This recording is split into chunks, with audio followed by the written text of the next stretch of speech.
Well, good evening and welcome to Carnegie Town Hall. I'll call to order this regular meeting of the Sioux Falls City Planning Commission.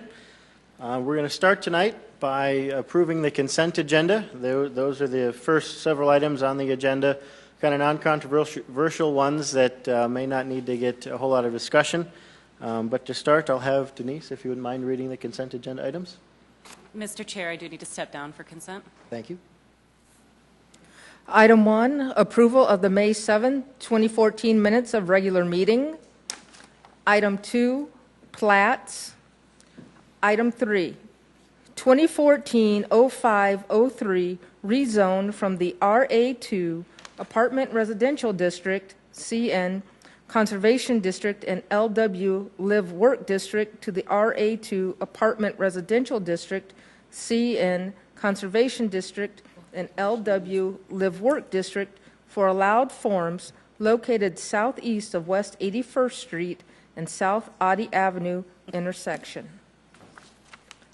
Item 4, 2014-0506 rezone from the AG Agricultural District to the CN Conservation District, RD1 Twin Home Duplex Residential District, RD2 Townhome Residential Suburban, RA2 Apartment Residential District, RA3 Apartment Residential District, and C2 Commercial District for allowed forms located at the northwest corner of South Dakota Highway 42, 6 Mile Road, and East 26th Street.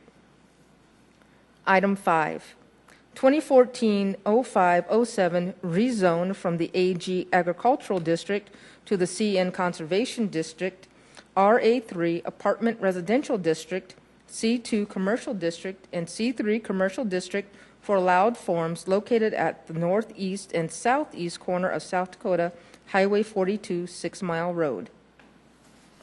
Item 6, 2014-0508 rezone from the AG Agricultural District to the I-1 Light Industrial District for allowed forms located west of South Discovery Avenue and south of West 12th Street. Item 7, 2014-0513 rezone from the C3 Commercial Community to the RA1 Apartment Residential Low Density for allowed forms located at South Bonson and East 11th Street. Item 8, 2014-0514 rezone from the RA1 Apartment Residential District to the RA3 Apartment Residential District for allowed forms located at Willow Run Golf Course at South Dakota Highway 42 and East 6 Mile Road. Item 9, 2014-0515 rezone from the RA2 Apartment Residential District and the LW Live Work District to the RD2 Townhome Residential District and the CN Conservation District for allowed forms located to the west of South Hanson Avenue and West Bridger Street. Item 10, 2014-0516 rezone from the C2 Commercial District to the S1 General Institutional District for allowed forms at the northwest corner of 69th Street and South Southeastern Avenue. Item 11, 2014-0517 rezone from the C2 Commercial District to the C3 Commercial District for allowed forms located at the northeast corner of 69th Street and Cliff Avenue. Item 12, 2014-0519 rezone from the RA2 Apartment Residential District to the RD2 Townhome Residential District for allowed forms located at southwest corner of Grand Slam Avenue and East 45th Street. Item 13, 2014-0501 conditional use permit in the I-1 Light Industrial District to construct a telecommunications tower. Item 14, 2014-0502 conditional use permit in the C2 Neighborhood and Streetcar Commercial District to allow a full-service restaurant within 250 feet of a sensitive use. Item 15, 2014-0204 preliminary subdivision plan for Canterbury Heights North Addition located southwest of Great Bear. Item 16, 2014-0504 preliminary subdivision plan for Cedar Pines addition. Item 17, 2014-0505 preliminary subdivision plan for Ponderosa Highlands addition. Thank you, Denise. We've had requests to move items 4, 5, 13, and 14 off consent and onto the regular agenda. Is there anybody out in the audience that wanted to talk about any of those other items that Denise just read? Otherwise, we will make a motion and approve them all at once with no further discussion.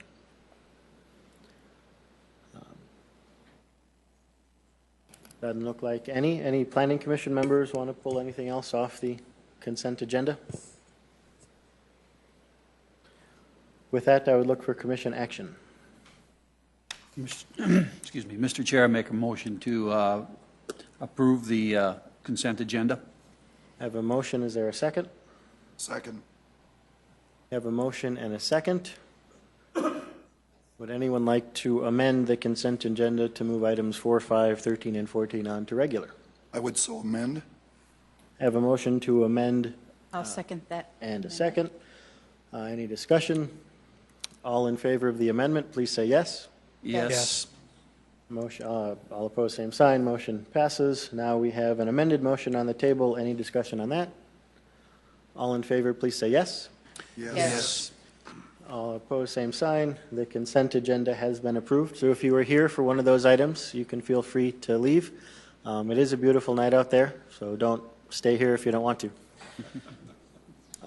So with that, we will move on to the regular agenda, and that will start with item number 4. Did you want to approve the agenda? Okay. Which I suppose we need to approve the regular agenda first. If somebody would like to make that motion. So moved. Do we have a motion to approve the regular agenda? Second that. And a second. We've had a request to defer items 19 and 21 and withdraw item 23. Would somebody like to make that amendment? I'll make a motion to defer item 19, 21, and 23 on the regular agenda.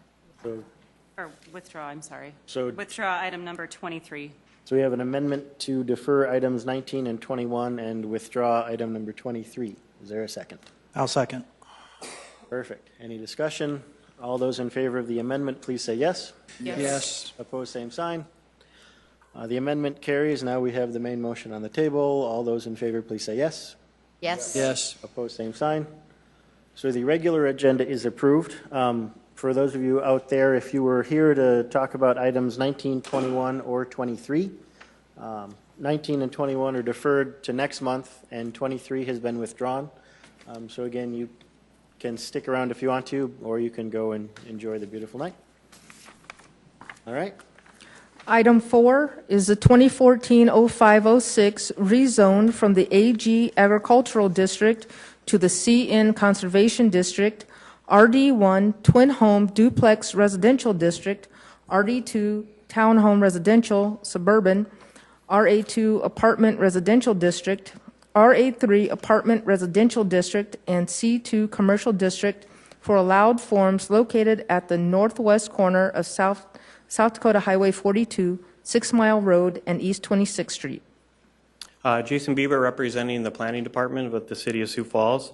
This is an application from Eric Willardson and is located at the northwest corner of East 26th Street and South 6 Mile Road. The applicant is proposing to rezone roughly 32.1 acres to the CN Conservation RA3 Apartment Residential, RA2 Apartment Residential, the RD2 Townhome Residential, the RD1 Twin Home Residential, and the C2 Commercial Neighborhood and Streetcar to construct a predominantly multifamily residential development with roughly 2 acres of neighborhood commercial in the southeast corner. The proposed zoning meets the Shape Sioux Falls Comprehensive Plan. The 2.1 acres of C2 commercial zoning in the southeast corner of the property complies with the requirements of a neighborhood employment center.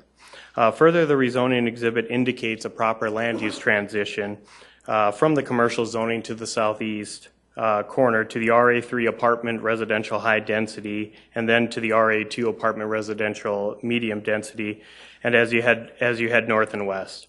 Finally, the exhibit indicates RD1 twin home duplex residential suburban and RD2 the townhome residential suburban next to the existing single family uses to the north and west of this property.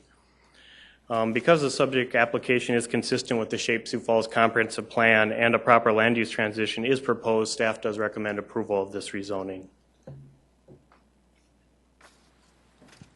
And a rezoning shall be consistent with the comprehensive plan. Rezoning approvals or denials are ordinances and are forwarded to the City Council for first reading and a public hearing.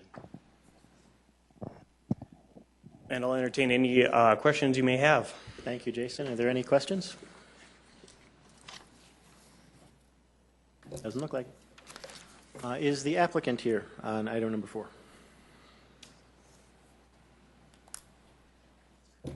Good evening, Eric Willardson, 902 South Cleveland, Sioux Falls. I represent the owners of the property. As Jason indicated, we are proposing a rezoning of this property from the existing ag use to multifamily, predominantly a multifamily, and we've used the new Shape Places RD1 and RD2 to buffer from the north and west to the existing rural residential properties that are located there.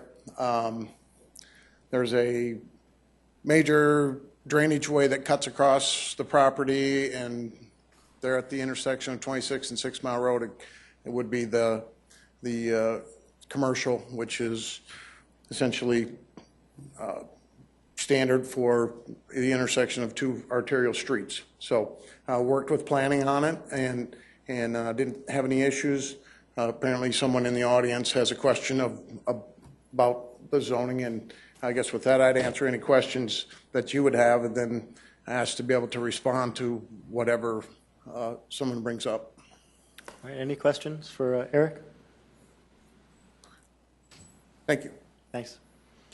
Was there anyone in the audience that wanted to talk about item number 4? If you'd please come up and state your name and address for the record. Good evening. My name is Tim Berberick. I live at 1509 South Sierra Circle, just across the road from where this is. And, you know, some of the concerns that we have are the traffic on 26th Street. There's a high volume of traffic today.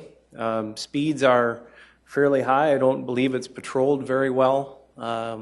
Coming home from work, it's typical to have 3, 4, 5 cars right behind you, and I'm always afraid I'm going to get rear-ended. There is no turn lane off of 26th, and so if we take and put a bunch of multi-family dwellings into this, I guess my question to you guys is, what are we going to do with 26th Street? There's no, like I stated, there's no left turn, and the speeds are fairly excessive out there. The school bus pulls up at the end of Sierra Circle on 26th Street, and it's a danger zone today. And if you add a whole bunch of more traffic into that, I'm very concerned with what's going to happen. Okay. Any questions for Tim? Tim, I can appreciate your concerns about the traffic. Let's bring city staff back up to talk about that. Because that's who can help you with this, not so much what the developer's hoping to do. Oh, sorry. That's right. Jeff, can you tell us, is there anything in the CIP to further expand 26 or do some traffic control there? Jeff Schmidt from the City Planning Office. We work with Public Works and any of the other departments to manage the capital improvement program. That's our 5-year budget for capital projects. 26th Street's not in the capital program. There's no development out in this area, so again, we try to coordinate development with our public infrastructure. So until there's projects to get infrastructure out to, the public gets concerned when we go out ahead of growth and put out infrastructure if there's no development. So tonight's that discussion. If there's improvements out here, then we would go ahead and start putting it into the program to build the infrastructure out here. The other thing that we have going on out here is the north side of the road is not annexed in the city of Sioux Falls. So just like we're dealing with at 41st and TLS Road right now, upon improvements to 26th Street, then we would start to annex the land to the north, and we would annex in the properties and start doing our assessments and hooking them up to water and sewer. Thank you. So with that being said, where exactly would the access points be to get into this property for the people off 26th? You know, at this point, we're talking about a rezone, Tim, which isn't where we're going to look at any of those sorts of access points or, you know, site layouts or plans. We're just talking about is, you know, apartment living acceptable in this location? I know the applicant will have to work with engineering to make sure the traffic access points are where they need to be. So that'll be something that the traffic engineers dictate and say this is where they go. Yep. Okay, so also, okay, with that being said, you know, I live on Sierra Circle. All the houses on that circle are have significant value. However, right next to this, there's going to be duplexes, I guess a twin home right next to the one residence on the north side. You know, those property values or the value of that twin home is going to be significantly less than what is there today. You mentioned that there was a buffer, but I'm very concerned about my property value. It's right across the street. There's a lot of apartments. So obviously I'm very concerned what that's going to do to my property values. And I think that you can have that concern. I think that typically the way we have planning go is you have high density to low density, and it's kind of that standard. There's all over town, there's houses next to twin homes, and that's just kind of the way that transition happens. Fair enough. All right, I thank you. Thank you for your time. Mr. Chair, I may add one thing, and this may be for the benefit of several of you that are here. When we see development in what is existing rural residential, as you travel across the country, you're going to see, whether you're in Minneapolis, Omaha, or Kansas City, you're going to drive out to a suburb and you're going to see a huge four-way intersection, big stoplights, all kinds of connectivity with nothing out there yet. We do it differently in South Dakota. Our tax structure and our infrastructure is collected differently and it's distributed differently. So Jeff somewhat explained that when he said, we, in South Dakota, and particularly in Sioux Falls, we do the development first and we bring the infrastructure out second. That's how our resources work. I can appreciate your concern, certainly, and a bit of your frustration. But that's a common question that comes before us, and I think it's always good to lay it out there as to that's how it rolls. Right or wrong, that's how we're set up. Thanks, Jesse. Did anybody else want to talk about item number 4? Real quick, Mr. Chairman, is this an elementary school on the east side of South Sierra Circle? Is that what that? I think it's a church. It's a church, okay. Thank you. If there are no other comments or questions, I will look for commission action on item number 4. Chairman, I move approval. I have a motion. Is there a second? I'll second it. A lot of seconds. Time for discussion. Well, I believe that Jesse and Jeff answered the concerns of the gentleman as best we can. I think it would make us a little more prudent if we would simply do the development and then the streets. If we did the streets first, then you're going to have cut-ins, you're going to have to dig up parts that you just finished not too long ago. It makes better sense, I think, to do it the way we're doing it. I also like the, sorry, my voice is a little rough today. I like the general layout of this rezoning suggestion. I think when you look at C2 commercial on a corner, that makes a lot of sense. It works well across 6 Mile Road, being paired up with another C2 zone. The RA3 zone is a nice transition between that commercial portion and the more residential areas for the lower density areas. And so this is really pretty good planning from a transitional standpoint, and that's really what I think the commission generally looks for in these kinds of things. So it looks pretty favorable for the way it's trying to deal with those transitions. Thank you, Sean. Is there any other commission discussion on item number 4? If not, then we'll take some action. All in favor of item number 4, please say yes. Yes. Yes. Opposed, same sign. Item number 4 passes. Item 5 is a 2014-05-07 rezone from the AG Agricultural District to the CN Conservation District, RA3 Apartment Residential District, C2 Commercial District, and C3 Commercial District for allowed forms located at the northeast and southeast corner of South Dakota Highway 42 and 6 Mile Road. Jason Bieber at the Planning Office. This is also an application from Eric Willardson and is located at the northeast and southeast corner of East Highway 42 and South 6 Mile Road. The applicant is proposing to rezone roughly 81 acres to the CN Conservation, RE3 Apartment Residential, C2 Commercial, and C3 Commercial to construct a multifamily and commercial development. The proposed zoning does meet the Shape Sioux Falls Comprehensive Plan. The submitted rezoning exhibit indicates a necessary land use transition as stated in Shape Sioux Falls. The commercial uses are generally situated at the corners of the major intersections and within the neighborhood employment center nodes. The proposed apartment residential uses are situated within the center of the property. The submitted layout provides an effective land use transition. Because the subject application is consistent with the Shape Sioux Falls Comprehensive Plan, staff does recommend approval of the rezoning.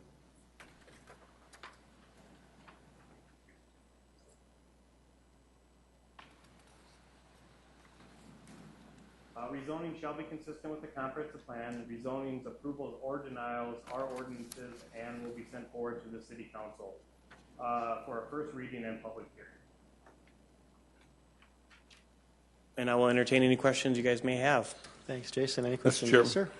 I'm curious, wasn't this area originally intended to be an extension of Willow Run Golf Course?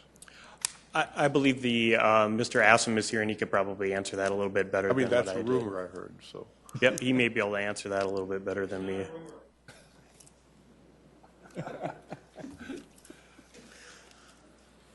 Any other questions for staff?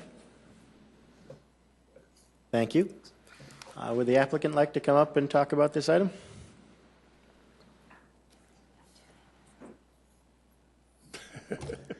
Good evening, Eric Willardson again. In case you didn't notice, this is right across the street from the one that you just took action on 6 Mile Road. This is a 90-acre parcel. A major portion of this will be a city regional detention pond. It collects water from a couple of different areas and then deposits it over onto Mr. Walsh's golf course. We have essentially set this up the way we did on the other one. We are working with the project at Willow Run to provide them services as well. So it's kind of a combination of all of those and working together and trying to spark the development out here and working with the golf course, working with this property, the Dunn's property that you just took action on. So I would add that we have done a traffic study on this area in the immediate area, and with favorable results, engineering has essentially approved the draft copy of that already. So we're in the works with traffic studies already. So with that, I'd entertain any questions that you might have. Questions for Eric? Thank you. Sure. Would anyone else in the audience like to talk about item number 5? Good evening. Tom Walsh. I own Willow Run. I'm working with Sam as far as under the trestle to where those detention ponds are to do 2 golf holes around those and coming through. The other thing that we're doing is there's a proposed entrance up on further east about 100 feet from the current entrance of Willow Run, that we're going to move it east to line up with the where Sam's property is, and then we're looking at doing a kind of a medium with a slow down left turn deal from a safety standpoint to allow people to get into Sam's property and also into Willow Run, make it a lot safer situation out there instead of 55 miles an hour. Thank you. Any questions for Tom? Just a request. Make those two holes easier, would you? We'll put you up on the kitty tees. Okay. Thank you. Thanks, Tom.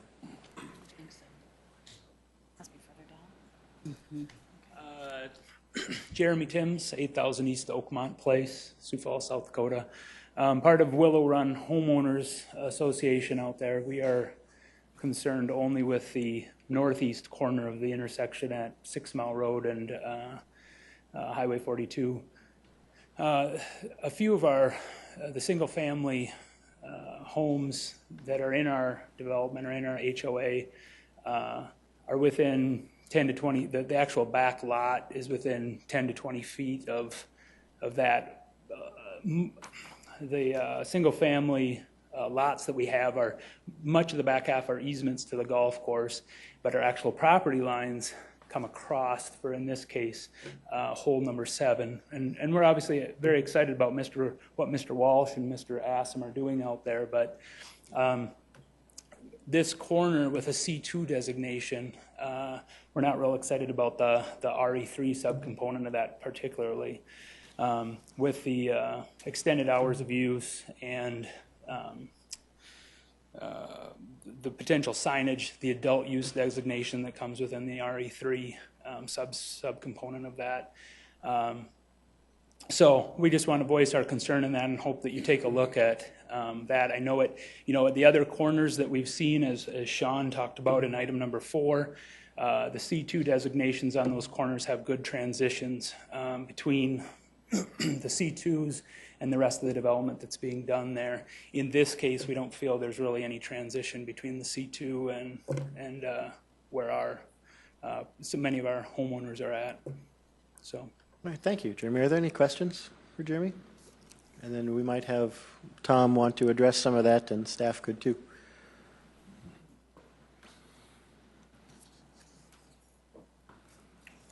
The past year and a half or so that Sam and I have been working on that whole area, we've also acquired Arbor's Edge, and we're taking that whole area up there and kind of Arbor's Edge at Willow Run, the Estates at Willow Run, Oakmont at Willow Run.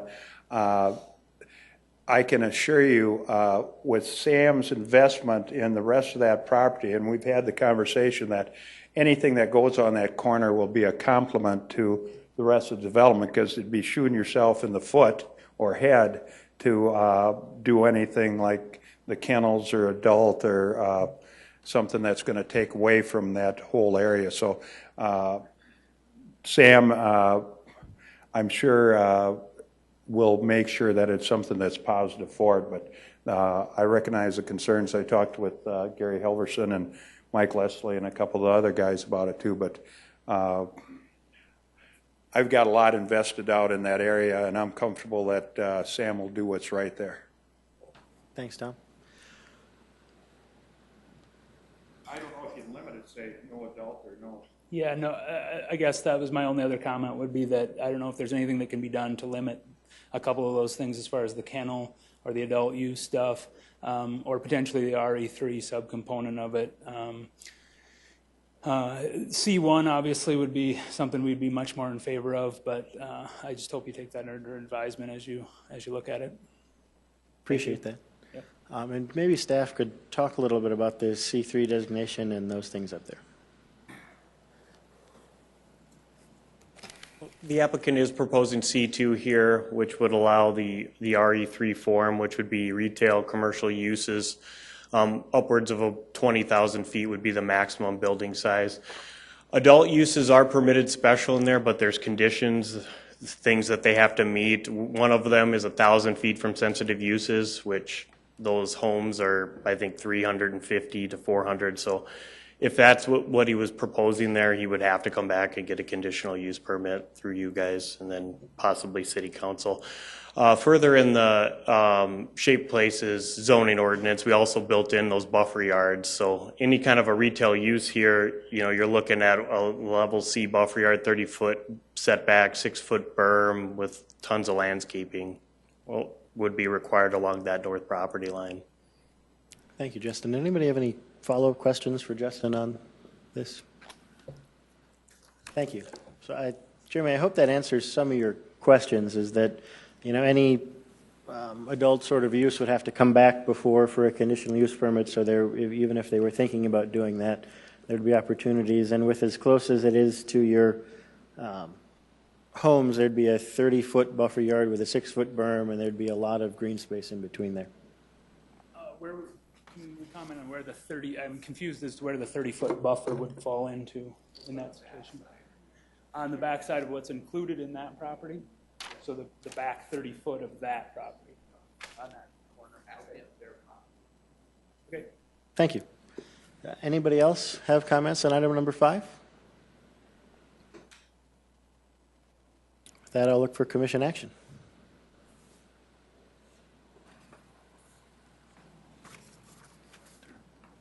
Mr. Chairman, I'd like to make a motion to approve. We have a motion. Is there a second? Second. I have a motion and a second. Now is a good time for some discussion.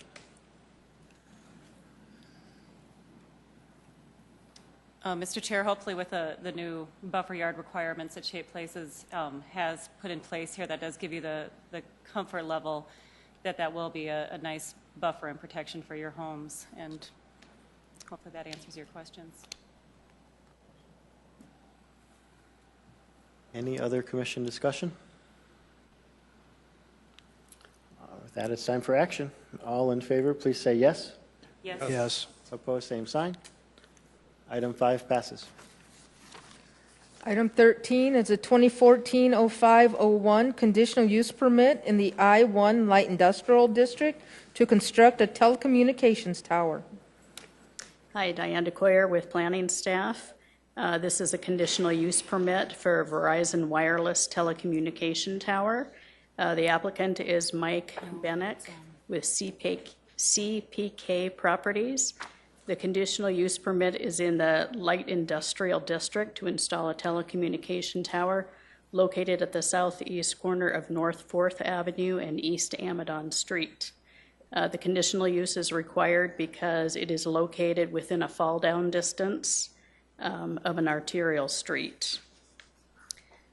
Because the application has provided clarity to indicate the location, nature, and extent of the work proposed, staff recommends approval of the conditional use, and I'd be happy to answer any questions you have. Thank you, Diane. Anybody have any questions for Diane on, or are you going to give your little spiel there on that we still do have conditional use permits, or no? Never mind.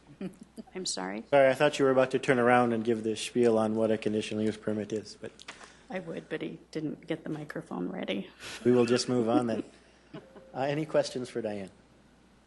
Diane, Yes. does this mean the tower will be constructed in such a way that it's likely to fall down away from the arterial street? No, it means that it is constructed or located in such a way that, yeah, if it does fall down, it could possibly land on, I think it's East 4th Street there, or East Amadon, I'm sorry, up to the north.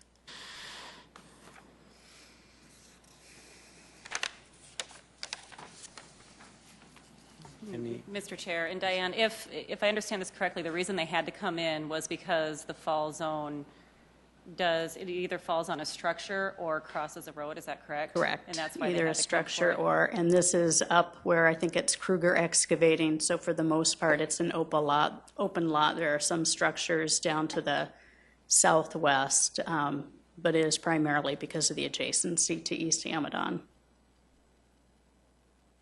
Okay, thank you. Any other questions for Diane? Thank you. Is the applicant here? Yes, sir. Good evening. My name is Mike Bienick, 10700 Higgins Road, Suite 240, Rosemont, Illinois. We represent SBA Communications, who is building the tower for Verizon Wireless. I can answer that question about the fall zone issue.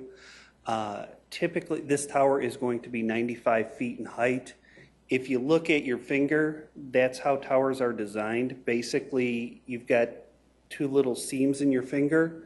They don't design the tower, obviously, to fail, but they do have a fail point in them. So if the tower was to fail, it would be basically at that 2/3 point of the tower, and the tower falls down onto itself. So essentially, on a 95-foot tower, you're talking about a 33-foot radius. The tower does not literally collapse. For that to happen, the foundation would have to completely fail, or you'd have complete shear of the bolts in order for that to happen.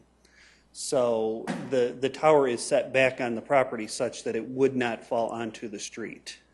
How far back away from the road is it? Do you know? Let's see. We get printouts, but it's really, really small.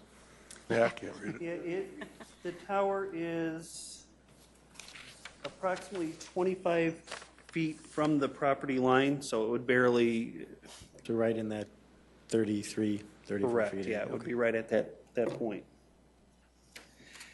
And basically, too, the towers, when they do collapse, in this case, it's a monopole tower, so it's got cabling running up through the inside, and the cabling kind of acts as a hinge for it. So obviously, it would take something very significant for it to fail more than that. Thank you, Mike. Any questions? Thanks for coming. Thank you. Anybody else in the audience want to talk about item number 13? With that, we'll look for commission action. Mr. Chairman, I move to approve number 13. I'll second that. Have a motion and a second. Is there any discussion? None. All those in favor, please say yes. Yes. Opposed, same sign. Item 13 passes. Item 14, 2014-0502, conditional use permit in the C2 neighborhood and streetcar commercial district to allow a full-service restaurant within 250 feet of a sensitive use. Hi, Diane DeCoyer with planning staff again. The project here is Noodles and Company, and it's a tenant finish for an existing structure there. The applicant is Dan Weiss from PPC Sioux Falls, Inc. The conditional use in the C2 neighborhood and streetcar commercial district is to allow a full-service restaurant within 250 feet of a sensitive use. In this case, there is a single family just to the west of this location. It is located at Arrowhead Parkway and Foss Avenue. Because the application has provided clarity to indicate the location, nature, and extent of the work proposed, staff recommends approval of the conditional use with the following stipulations. Number one, a security management plan is provided to the police department to address operational issues, including employee training and supervision of customers, enforcement of age-restrictive product sales, and smoking policy. If the conditions of the management plan are violated, the conditional use permit may be revoked. And number two, it is for this applicant only. I think I failed to mention that they are looking actually to serve beer at the restaurant, which is why the conditional use is required because of the adjacency to a residential use.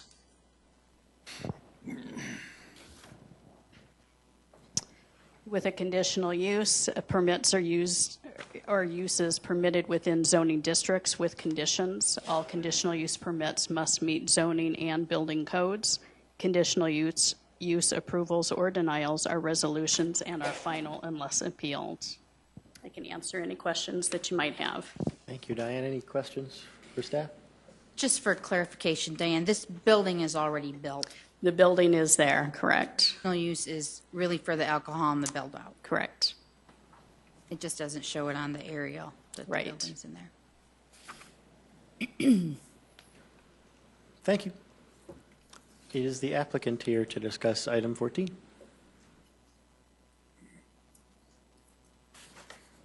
Good evening. My name is Ted Horan. I'm the operating partner for PPC Sioux Falls. My address is 3114 Rivershore Drive, Moorhead, Minnesota. We are constructing or fitting up a space for Noodles and Company. We sell lots of great pasta, salads, and soup, and a very, very small percentage of our sales happen to be beer and wine. And so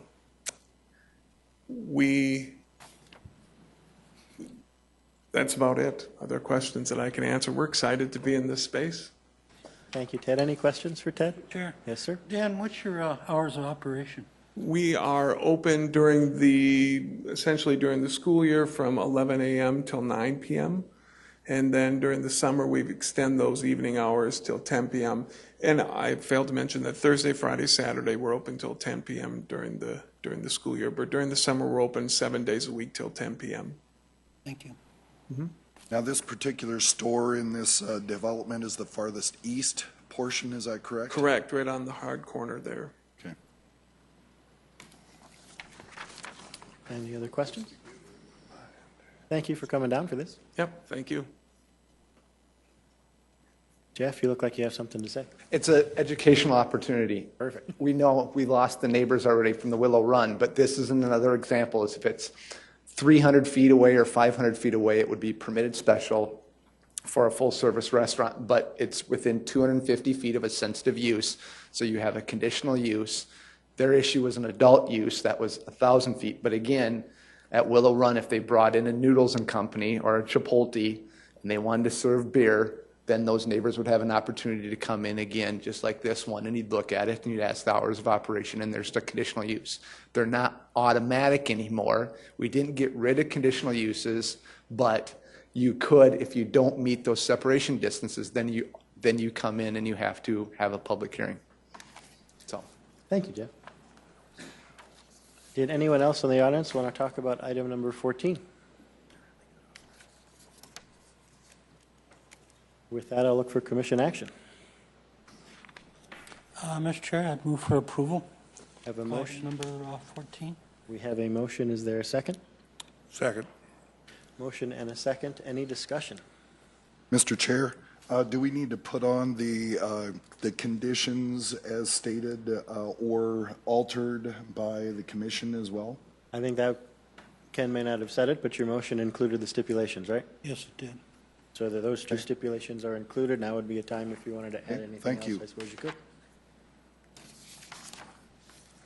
Mr. Chairman, is it necessary to recuse ourselves if we do enjoy the franchise's product a lot?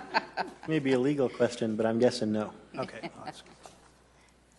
Sioux Falls waited a long time to get a noodle, so nice to have a second location. There's no other discussion. I'd look for commission action then. All in favor of item 14 with the two stipulations as listed, please say yes. Yes. Opposed, same sign. Item 14 passes. Now it's time to move on to the regular agenda. Item 18 is a 2014-0401 rezone from the AG Agricultural District to the RA2 Apartment Residential District for allowed forms located at 9000 West 26th Street. Jason Bieber. Oh, I'm sorry, Mr. Chair, I need to excuse myself. Thanks, Andy. All right, go ahead. Jason Bieber, planning staff. This is an application by Jim Dunham and is located at the northeast corner of West 26th Street and the future South Katy Avenue. The applicant is proposing to rezone roughly 6.07 acres to the RD2 townhome residential suburban, and then to the west, the RA2 apartment residential moderate density. The purpose is to construct a multifamily residential development including 4 3-story, 26-unit apartments, buildings, and 2 2-story eightplexes. Setbacks are not indicated on the submitted concept plan. However, a 25-foot and 20-foot front yard and 10-foot side yard and 10-foot rear yard setbacks are required. The concept plan does indicate 4 total apartment buildings, 2 located on the southern portion of the property adjacent to East 26th Street, 1 in the north central location, and 1 in the northwest corner, adjacent to future South Katy Avenue. 2 eightplexes are proposed in the northeast corner of the property, in closer proximity to the existing RS, the DD2 single-family uses for the lots to the east. A level A buffer yard is required along that east property line adjacent to the RS uses. A level A buffer yard requires a 10-foot setback, a 2-foot high berm or 4-foot fence, and 20 units of landscaping for every 100 lineal feet. The applicant has submitted a concept plan as indicating that he's proposing a 60-foot buffer yard with a 6-foot high berm and extensive landscaping on the top for a total of, I believe, 14 feet high. The submitted plan it does exceed the requirements of the zoning ordinance for buffer yards. The proposed zoning meets the Sioux Falls Comprehensive Plan. The proposed RA2 apartment residential medium density is a compatible zoning district for parcels located on the corner of a Type 2 arterial street, which would be West 26th Street, and a future collector, which is South Katy Avenue. The submitted rezoning exhibit indicates the necessary land use transition as stated in Sioux Falls. The proposed RA2 apartment residential medium density will transition to the RD2 townhome residential suburban in the northeast corner, then to the existing RS single-family residential and the RD1 twin-home duplex residential lots to the east of the proposed rezoning. Because the subject application is consistent with the Sioux Falls Comprehensive Plan and a proper land use transition is proposed, staff does recommend approval of the rezoning. And rezoning shall be consistent with the comprehensive plan. Rezoning approvals or denial are ordinances and will be forwarded to the City Council for first reading and public hearing. And I'll entertain any questions you may have. Jason, and just to clarify, you talked about both East and West 26th Street. This one is West 26th Street. West 26th Street, yep, correct. Thanks. Any questions on this one for Jason? Thank you. Is the applicant here?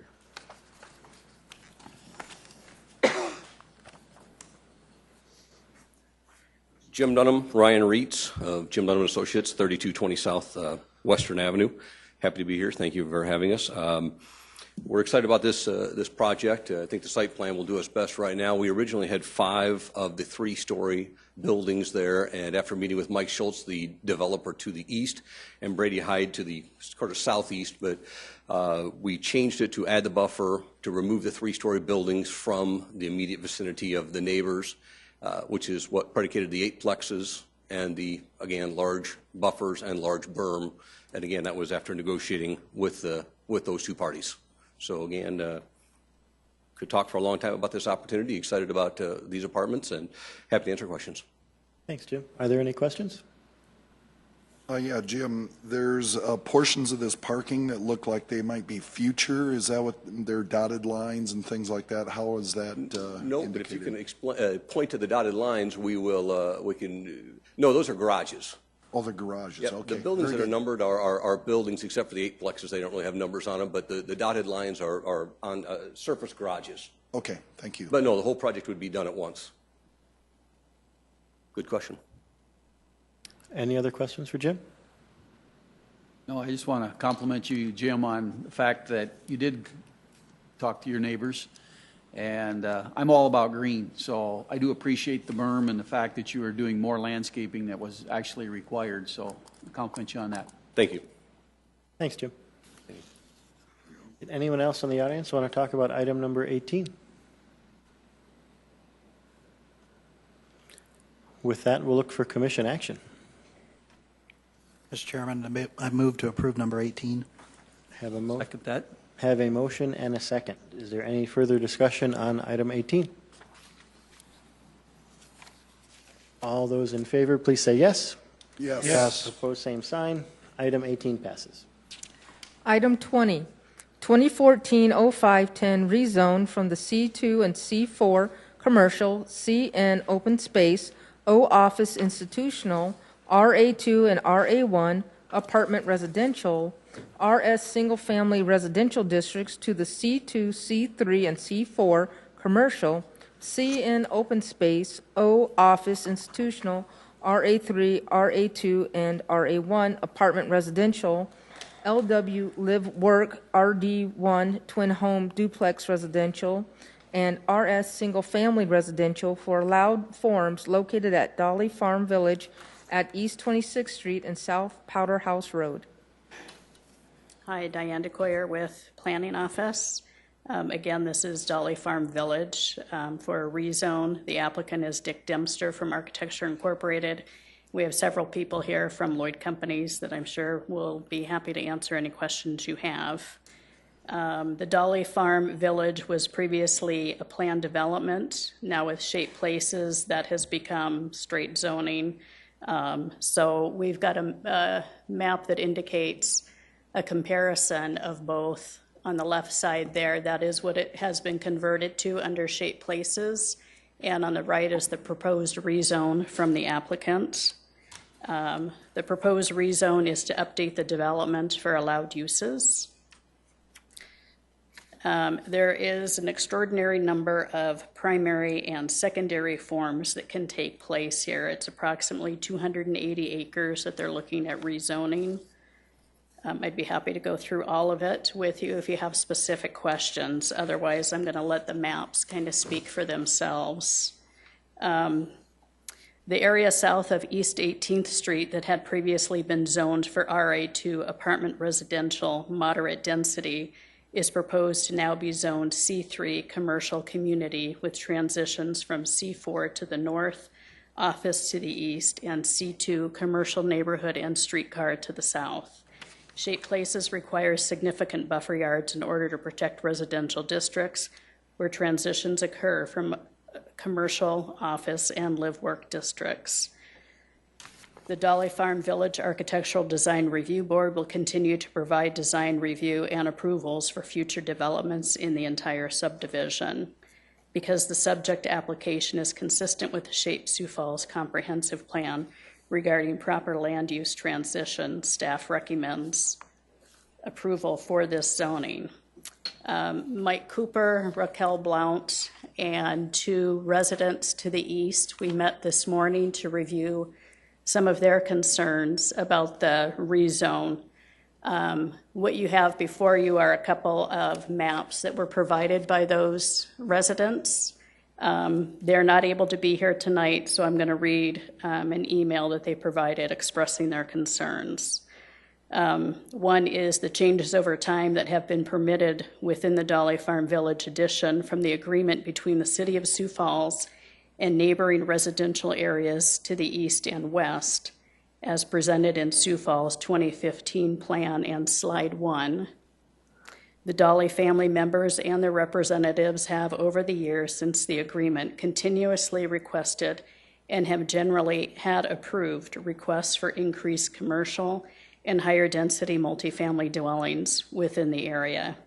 Concern 2, the additional change from single-family residential to potentially multifamily, primarily low to high density apartments, included in current rezoning request, the one before you tonight, should be reduced. We request that the areas indicated in the figure on the right side of slide 2 should be approved only as single-family residential.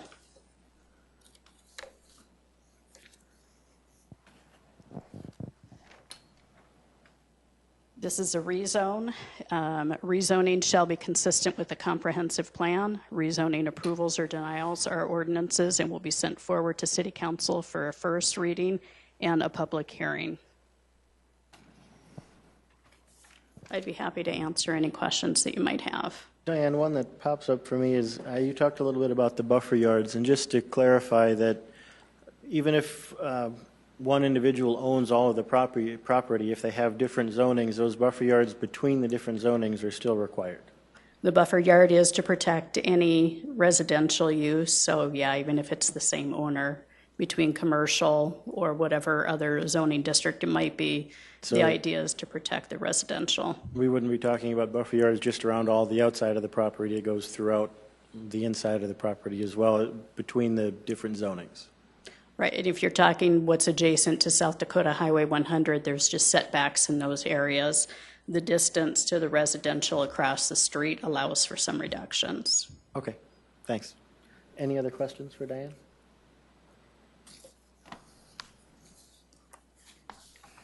All right, thank you. Is the applicant here?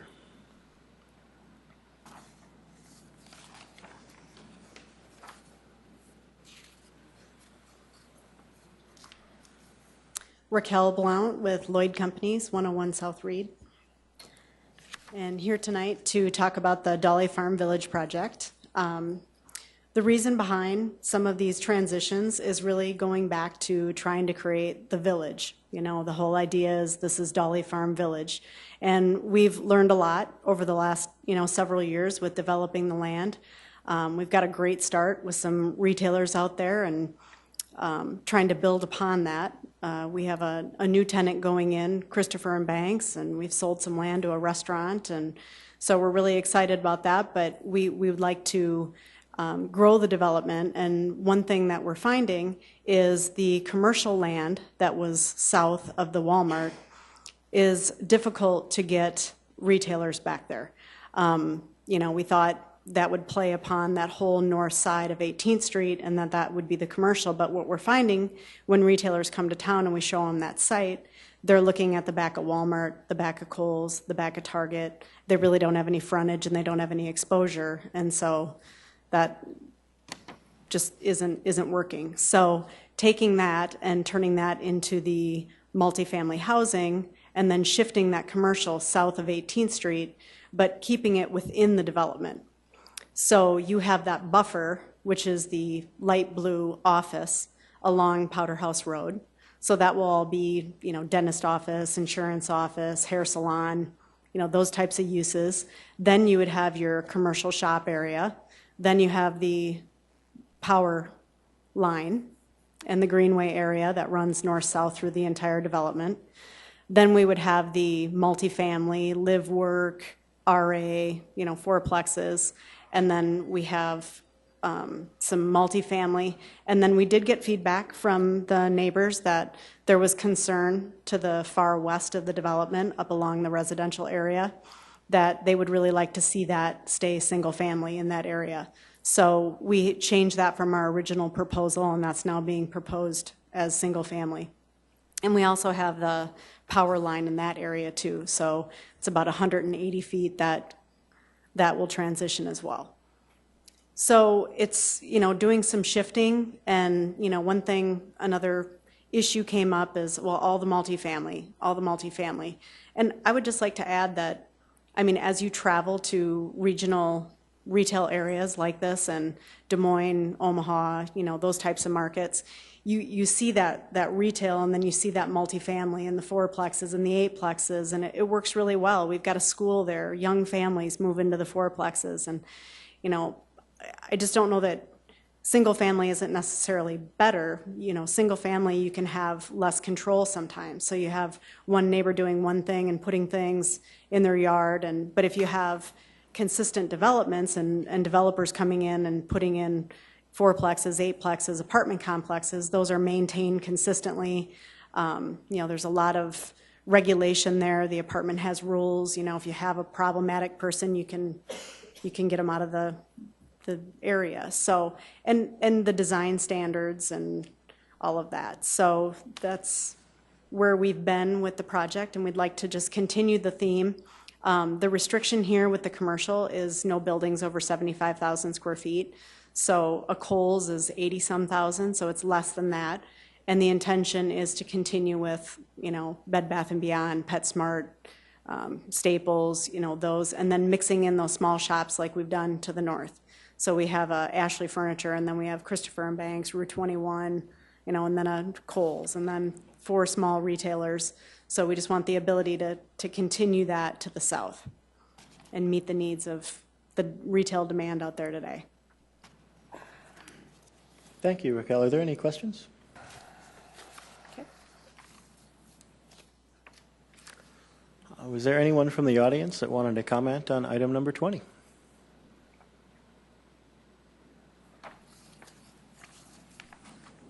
Jim Kappelman, 2306 East St. George Drive. J&R Company is my folks' farm just to the south of this development.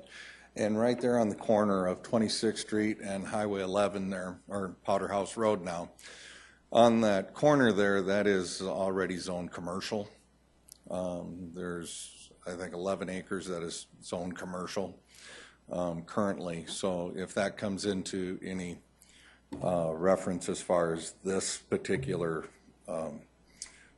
zoning concern, I just thought I would bring that up, you know, because they're looking at office right across the street from it. So other than that, I was just bringing that up to your attention. Thanks, Tim. Anybody else want to comment on item number 20?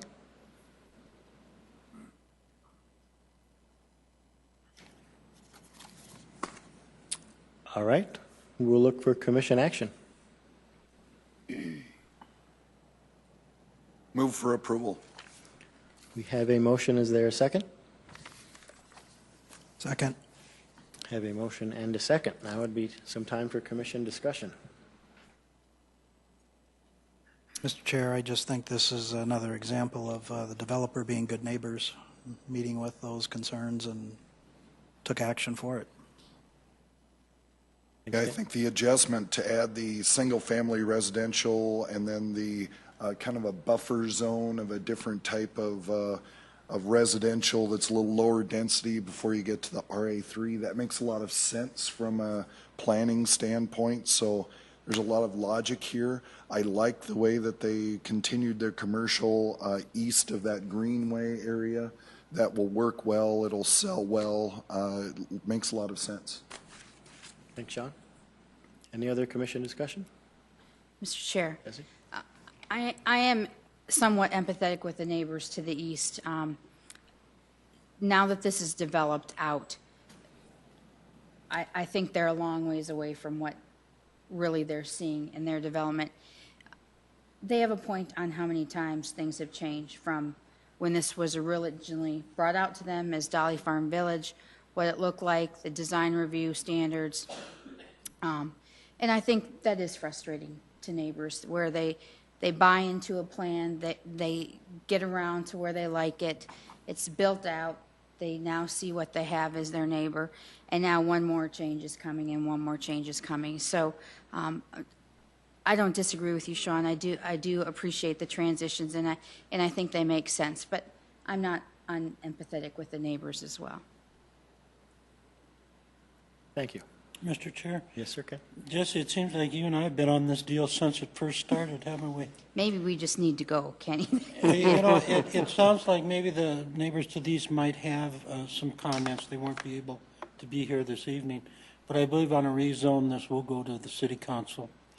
It'll be a different night. Hopefully, if they have something they want to air with the council, they'll have that opportunity at when it gets to the council level. So. I think it's a very good point, Ken. There's no more commission discussion. We'll look for action. We have a motion and a second. All of those in favor of item 20, please say yes. Yes. Yes. Opposed, same sign. Item 20 passes. Item 22, 2014-05-12, conditional use permit for the construction of an accessory parking lot. Diane DeCoyer with planning staff. The project here is a Sanford parking lot. It's conditional use permit. The applicant is Brad Shipper with Sanford USD Medical Center. The conditional use permit in the S2 institutional campus PUD district is to construct off-site parking that is within 250 feet of a detached dwelling or residential, which is considered a sensitive use, and more than 250 feet from the hospital's principal use. The location is at 18th Street in Menlo. The proposed parking lot is more than the required 250 feet from principal use to the west, but within a reasonable distance of the use it serves. Pedestrian access from the parking lot to the hospital will be provided by sidewalks and street crossings. Construction of a hotel by the medical center will be located between the proposed parking lot and the hospital. Safety concerns for employees, pedestrian around the construction site should be considered. The proposed parking lot is located within 250 feet of the sensitive use of a single and multifamily housing. The applicant has submitted an alternative site plan for review, which you'll see here in a little bit as a separate application. Because the application has provided clarity to include the location, nature, and extent of the work proposed, staff recommends approval of the conditional use. This is a conditional use. Permits are permitted within the zoning districts with conditions. All conditional use permits must meet zoning and building codes. Conditional use approvals or denials are resolutions and are final unless appealed. I can answer any questions that you have. And any questions for Diane? I'm a little unclear on this particular diagram. What does the yellow versus the red represent? Are you aware of that, Diane? You know, it's an engineering drawing. I'm going to guess that the yellow is indicating at the perimeter where a curb probably is up against a landscaped area. I'm not quite sure what the red is indicating. It's a little sporadic through there. The engineer is actually here tonight and may be able to answer more specific questions on it. Mr. Chair, Diane, can you clarify what the perimeter berm requirements are? I can do that under the alternative landscape plan when we get to that point. Right now, this is just a conditional use based on its location to the adjacency to residential as well as the distance from the primary use. Thank you. Thanks, Dan. Is the applicant here?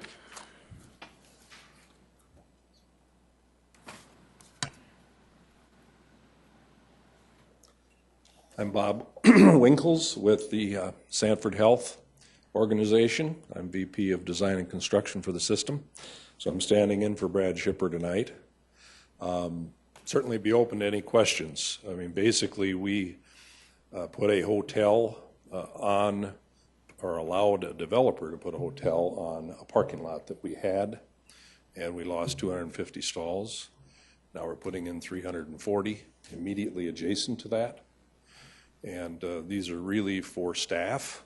They're convenient to entrances that come on the east side of our campus, not convenient to patients and visitors. But that will open up a lot of the spaces that we found our staff members going and seeking out and taking away from patients and families that were convenient. So it's not really about needing a bunch more parking, it's needing convenient parking to serve our community. Thanks, Bob. Any questions? Any questions? I would answer. I'll go back, and Jeff Bolt is here from Sayer too, but he can correct me if I misstep here. All of the yellow is curb and gutter, so when you get out into the street, those are patches where there are current approaches and whatnot along the street, houses that used to be there, they're being taken down. And the red would be new concrete. So we've got some new walks that we'd either patch in or we'd create new ones going out to the street crossings. Thank you, Bob. Were there any other questions for Bob? All right, thank you. Anybody else in the audience want to comment on item 22?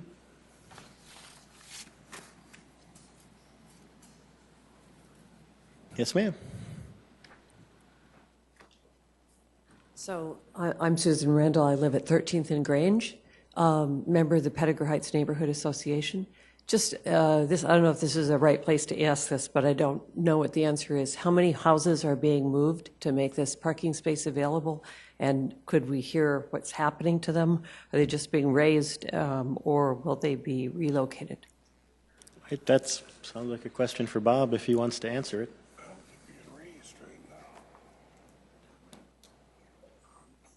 Yes, that aerial looks pretty accurate. There are not houses down on the, where you see the reverse L down there.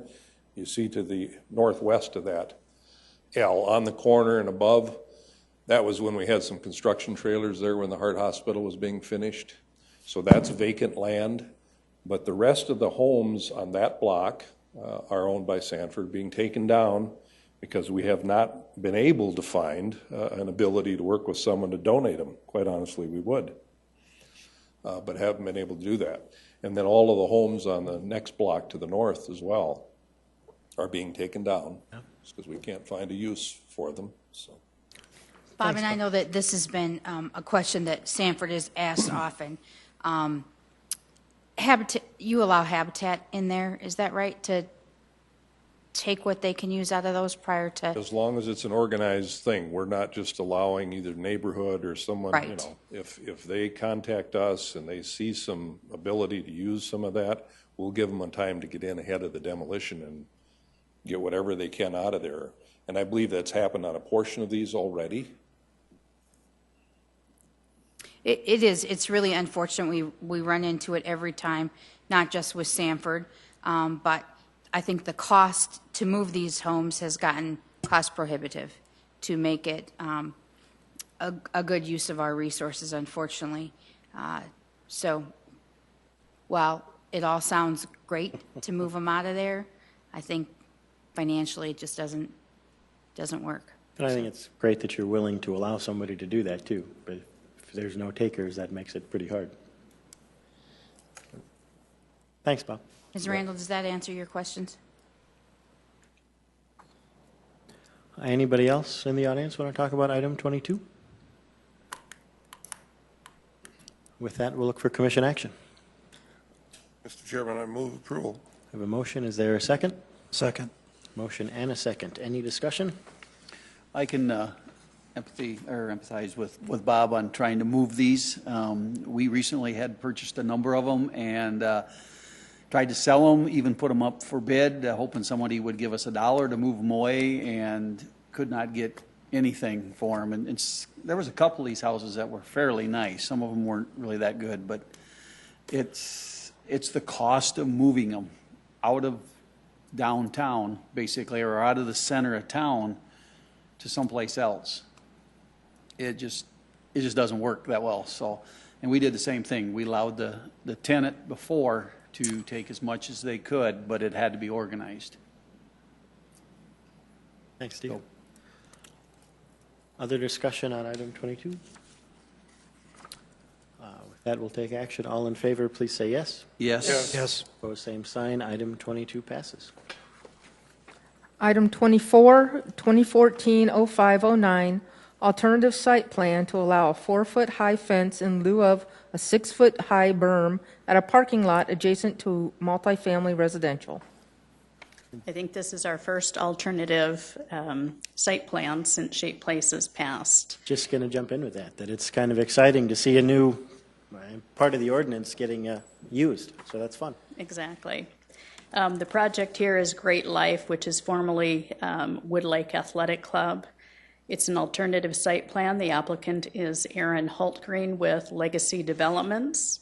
The request is for an alternative site plan in the S1 General Institution District to construct a parking lot that is adjacent to residential forms.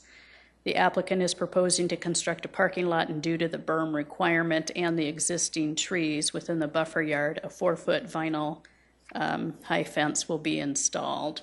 There's quite a bit of mature landscaping there to the east, so putting in a berm would be basically prohibitive to do that.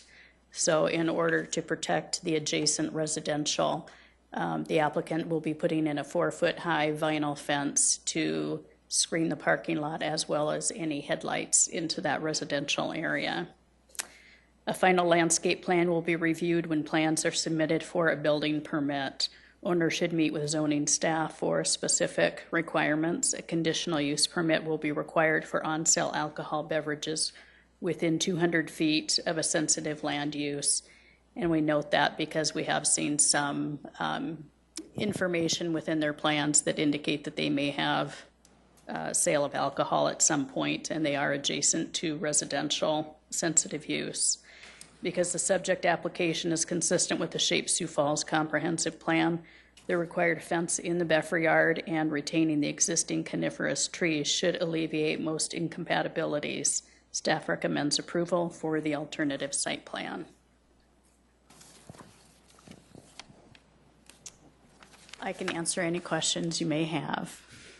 Thanks, Dan. And so Just so I think everybody out there is clear on what an alternative site plan is, we have these buffer yards that are now required when parking lots or other things are going next to single family. Correct. So it specifies exactly what it has to be. If somebody has a different and better plan that they want to try to get done, they come and talk to us and we go from there.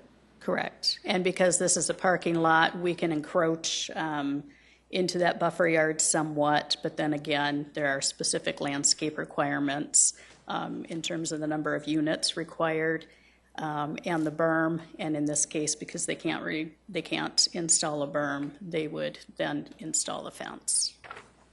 And if they were to go with the buffer yard, they would have to tear down the existing trees, put up a berm, and then do whatever other landscaping they.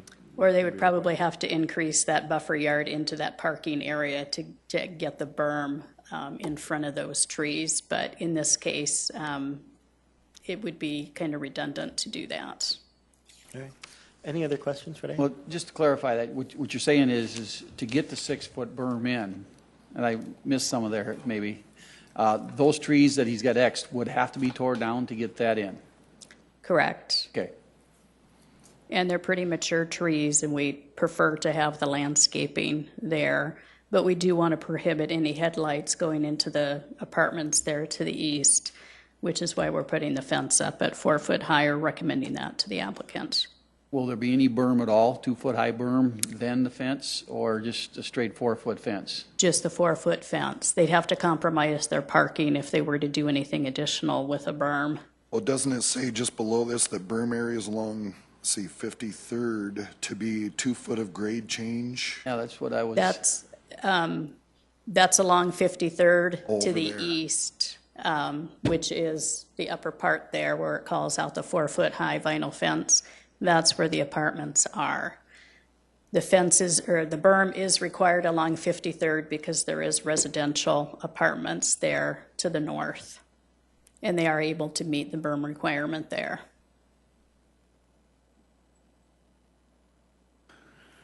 Mr. Chair. Yes, sir. Ken. Diane, this rendition we're looking at, that's not a final, that's not necessarily how this is going to look. No, and typically, if we had received something like this at the time of the application, we would have tried to work with the applicant a little bit more to actually get us something that was more consistent with what we want for this type of work. But with the changes that's been going on here with Wood Lake, zoning and planning staff wasn't able to meet with the applicant until the day before the deadline. So we allow them a little bit of leeway here.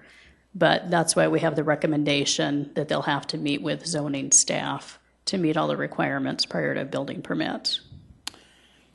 For staff and the director will approve the final landscape plan that they submit.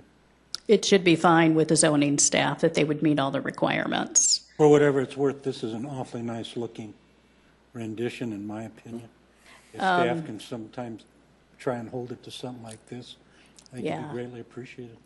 We actually, it indicates a drainage pond there to the northeast, and in fact, that is not required, so that is gone. They just, between the architect and the individual providing the landscape plan, there was some lack of communication there, so they didn't have correct backgrounds to work with.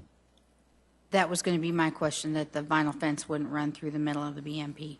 It would not, but I did draw the line with the intention of letting you know that that drainage pond was gone, and if they're going to continue the parking stalls there, that the fence would be required all the way to 53rd.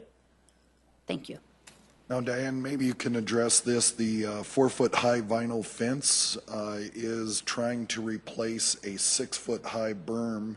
Was there a reason that 4 foot was what staff discussed as a reasonable replacement for a 6 foot high berm? The way it's written within that level, I want to say it's a level D for landscape, it does give that option. So they did decide to go with this option. About a 4 foot high fence specifically? I'm sorry? Talking about a 4 foot high vinyl, or not vinyl necessarily, but a 4 foot high fence specifically? Correct. For the 6 foot berm. Okay, very good. Thank you. And correct me if I'm wrong, level doesn't necessarily mean height. in that. It ordinance, doesn't, but right? it does tell you what the buffer yard distance has to be, what the encroachment allows for Okay. berm and plant units. And then, since this is a new one, does this stop with Planning Commission, or does this go on to City Council? It does. Stops. Your vote tonight would be final. Okay. And we do have the applicant or a member from Legacy Development here if you have any questions. Thanks, Diane. Any other questions? Yes, Jesse? I have one more. Oh, Diane, never hold on mind. one second. Never mind. I'll wait. Thank you. I guess not. Is the applicant here?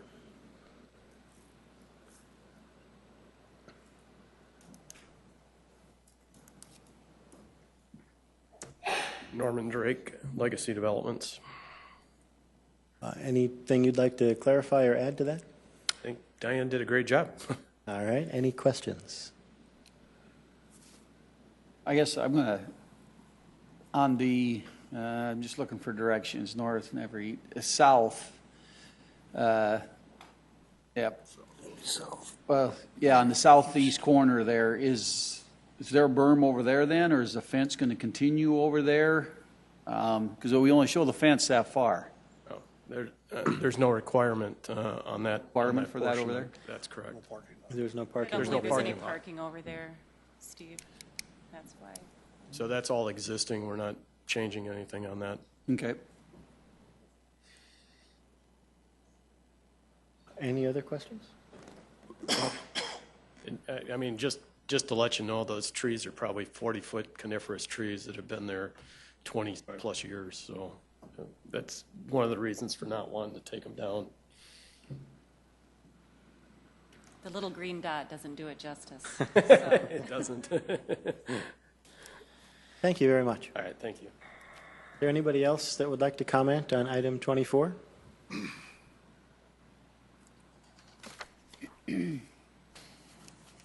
All right, we'll look for commission action. I'll make a motion to approve item number 24.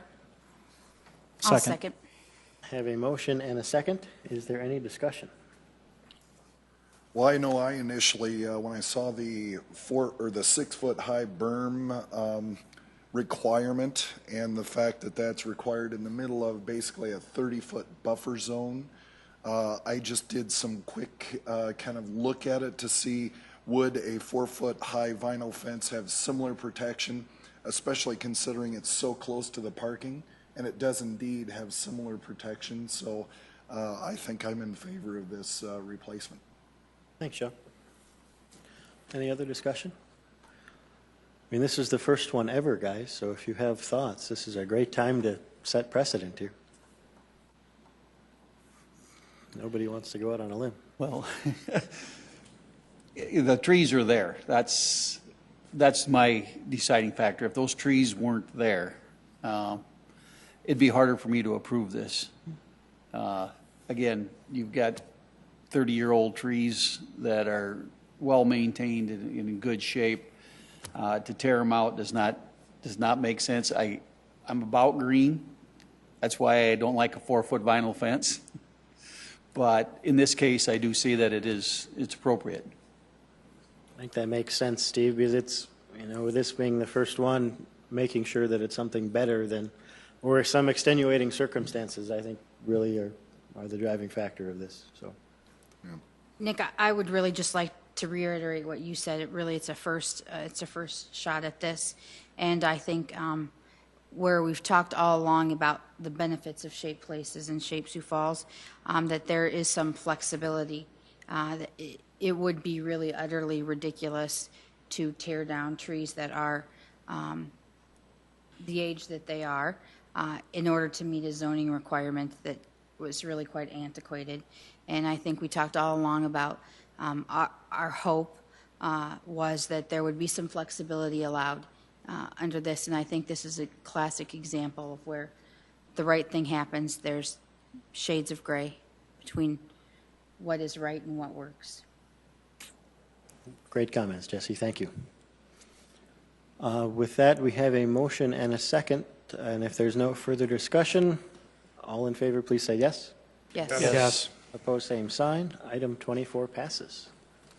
Item 25, 2014-0511, alternative site plan to allow a 4-foot-high fence in lieu of a 6-foot-high berm at the location of a stormwater pond adjacent to residential. Diane DeCoyer again, and now that you've got it figured out with the first one, this is our second application for an alternative site plan, and this is for the Sanford parking lot, which we just looked at for the conditional use permit. The applicant is Orland Cheddar with Sanford, I believe. Bob Winkles is here, maybe representing or standing in his place. And as Denise mentioned, the applicant is proposing to install a 4-foot-high fence in lieu of a 6-foot-high berm. The location is where the BMP is, in this case, on the east side, up against Waltz Avenue. The berm that they're providing, and I think we've got a section cut through there, indicates a 4-foot-high berm with shrubs on top of that. On the lower section cut, you can see that. So they are providing that buffer yard requirement in there. Where they're not able to do a berm because of the size of the BMP, it makes sense that they then can provide a fence in lieu of that berm. Again, that's adjacent to some residential on the east side.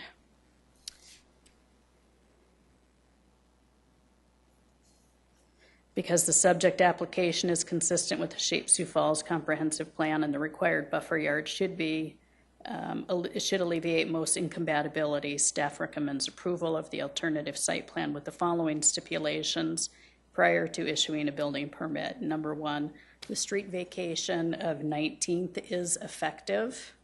And number 2, lots 1 through 12 are combined by the applicant and approved by the County Equalization Office.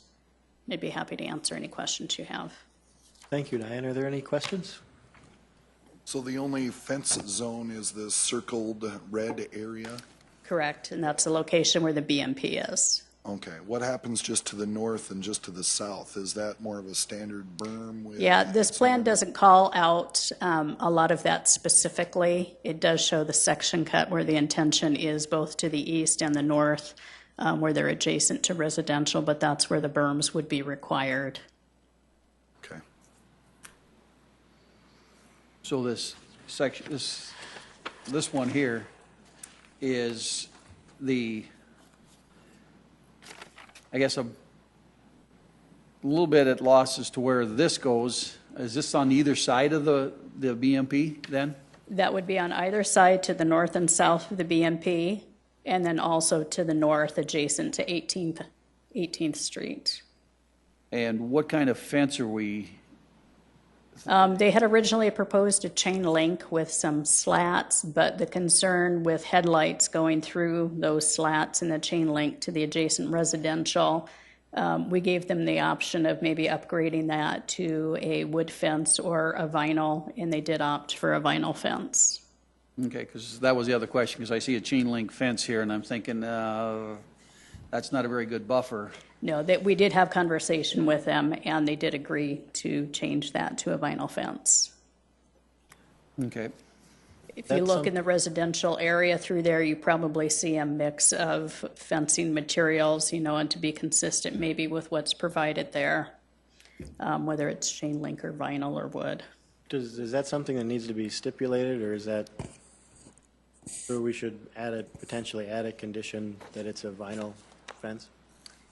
I think that would be a good, stipulation to this. Okay.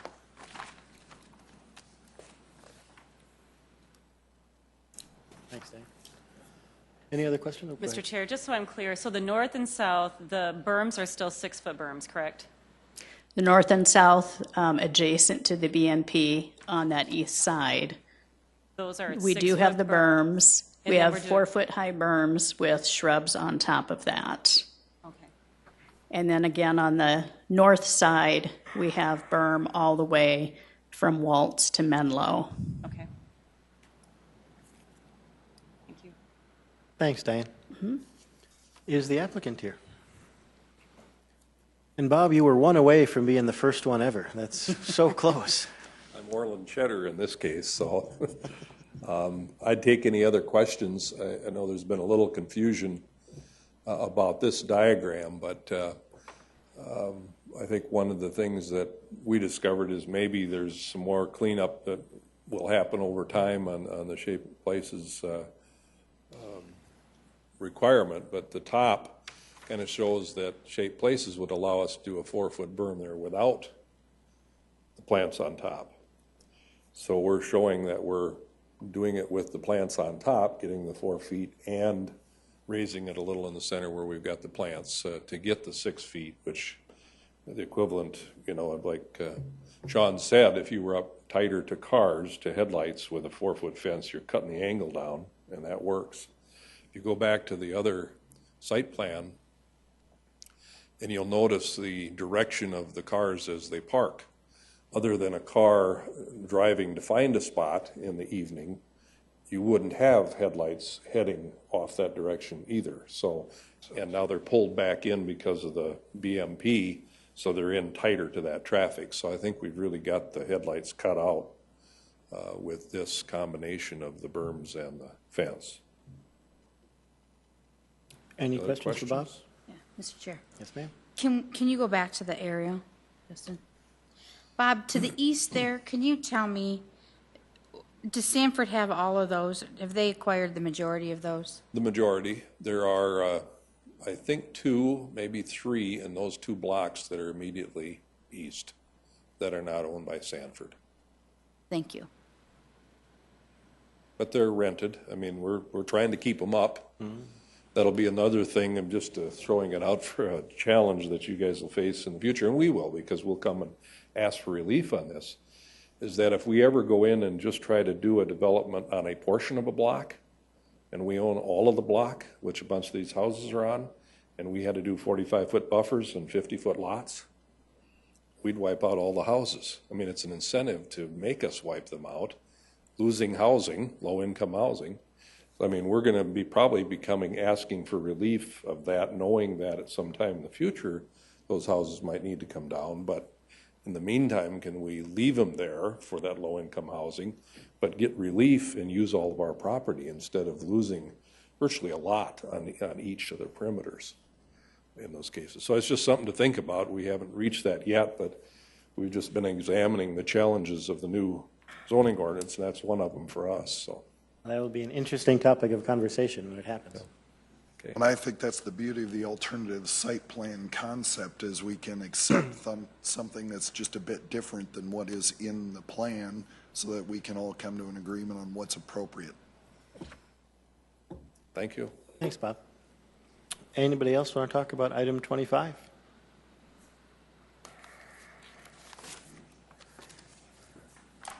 Mark Sanderson, I live at 13th and Grange. I'm just curious about the fence, the alternative between vinyl and wood. I happen to be biased towards wood, and I'm wondering if you could discuss what was the reason for a vinyl fence rather than a wood fence, some of the advantages of it or disadvantages of it, and I'd be concerned if it was a vinyl fence only because of the expense, but there must be other reasons. That would be either staff or Bob, whoever wants to take a crack at that. But my guess is the vinyl, because there's no maintenance or limited maintenance to it. That's really the reason, the maintenance. It's more expensive than doing wood options. So the maintenance is one issue. We think, because we're looking at doing a brown vinyl fence, not a white one, so it's not going to be as plastically looking. So we think it'll blend a little more with the residential neighborhood than sticking out, like wood would. But I understand the concern that we want to have something that fits in and feels more natural and warm. In that neighborhood existing, there's a variety of fencing as it stands right now, mostly not vinyl or wood, really. Mm-hmm. Yes, sir. Just so you know, and I think you do, you can make vinyl fences look like wood. My neighbor put one in just right behind me, and from even up close, it still looks like wood. It's got grain in it and stuff. Yeah, it's got green on it, so you can make it look like a wood fence and not have the maintenance problems. Yeah. Thanks, Bob. Mark, does that answer your questions? Great. Thank you. Thank you. Anybody else on item 25? If you want to come up and talk, that way everybody at home can hear you too. The staff and you have been using BM, you're saying that this fence is next to, and then you use an acronym that is letters, and I do not know what that stands That's a for. Could someone drainage explain it? pond. But if you want to give a What more, is it? it's a drainage pond or retention pond. We've called it a BMP, excuse me, and that means best management practice for the detention of water in this case. So it's just an area that would retain water rather than continue. Storm drainage then. It's, yeah, it will contain the drainage until it can seep back in. Will it have a dip then? It will have a No, dip, maybe. sort of a ditch there to retain that. If you would think Spellerberg Park on a microcosm. Yeah. That's a large one there at 26th and Western that they use for a sledding hill. And Fortunately, no one uses words anymore. it's just quicker and easier. Yeah. So, and correct me if I'm wrong here, but that's because they can't allow any more water to run off than currently does. Correct. That's So an you have to- engineering standard with the city. So you have to keep the storm water on site so it doesn't run off and flood the neighbors. Correct. Thanks, Diane. That's a good question, though. Yeah, we Do talk in ask that. acronyms a lot. If no one else has a comment on item 25, I will look for commission action. Move approval. Second. Before we get that far, you've moved for approval. I'm assuming you want stipulations 1 and 2. Did you want to add that Yes, it's please. I'm sorry. Should have done a that. third one, that it's a vinyl fence? Right. All right, so we have a motion. Do you still want to second that, Kurt? Correct. Correct. I think the compelling fact is the fence is solid, to prevent the headlights getting through, so. All right. So we have a motion and a second. Any commission discussion? All in favor, please say yes. Yes. Opposed, same sign. Motion passes. Look for a motion to adjourn. Make a motion to adjourn. Second. And a second. All in favor, please say yes. Yes. Yes. We are adjourned. I don't see you before.